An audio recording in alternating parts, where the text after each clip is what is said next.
আসসালামু আলাইকুম ওয়া রাহমাতুল্লাহি ওয়া বারাকাতুহু। ফারদিন নিউ ক্লাসে সবাইকে স্বাগত।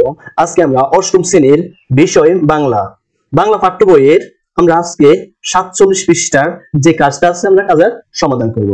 যদি ভিডিওটা ভালো লাগে থাকে অবশ্যই চ্যানেল সাবস্ক্রাইব করবা। 6.1 6.2 6.2 এর গল্পের গঠন বুঝি। জোকস গল্পটি ভালো করে পড়ো, তারপর নিচের প্রশ্নগুলোর উত্তর দাও এবং কাজটি প্রথমে নিজে করো এবং পরে সহপাঠীদের সাথে আলোচনা করে প্রয়োজনে সংশোধন করো। প্রিয় শিক্ষার্থী, এটা হচ্ছে আমাদের কাজ। এখন বলছি কি কাহিনী কি নিয়ে তা আমাদের প্রথম ফুটে তুলতে হবে। কি ঘটনা আছে লিখতে হবে করে, তারপর লিখতে হবে কোন ধরনের চরিত্র আছে, লেখকের দৃষ্টিভঙ্গি কি। প্রিয় শিক্ষার্থী, আমি একটু প্রতি উত্তরে লিখে রাখছি, দেখো। জোকস গল্পটির প্রথমে ভালোভাবে পড়েছি, এমন মূল ভাব এবং গল্প বৈশিষ্ট্য বুঝে নিয়ে আমার সহপাঠীদের সাথে আলোচনা করেছি এবং প্রশ্নগুলোর উত্তর লিখেছি।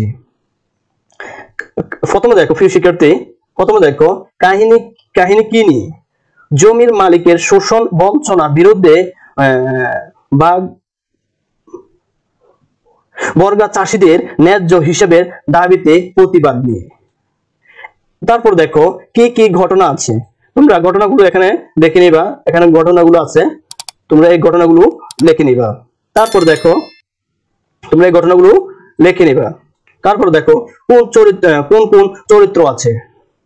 তারপর দেখো ওসমান বর্গা চাষী, তার স্ত্রী মাজু বিবি, পুত্র তুতা, কন্যা টানু।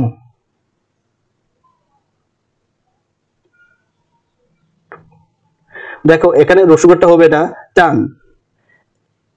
তারপর দেখো ওয়াজেদ চৌধুরী জমির মালিক। ওয়াজেদ চৌধুরী এটা হবে তোমাদের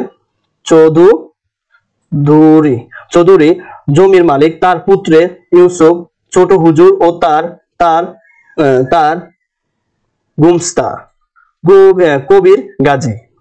এগুলো হচ্ছে তাদের চরিত্র। তারপর দেখো লেখকের দৃষ্টিভঙ্গি কি। এটা হচ্ছে আমাদের লেখকের দৃষ্টিভঙ্গি। দেখো অধিকার বঞ্চিত মানুষকে অধিকার সচেতন করে তোলা এবং তাদেরকে ন্যায্যের প্রতিবাদ করতে অনুপ্রাণিত করা এবং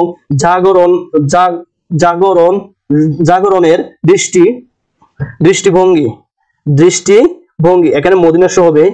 দেখো এগুলো টাইপিং সময় একটু মিস্টেক আছে। দৃষ্টিভঙ্গি তুলে ধরা।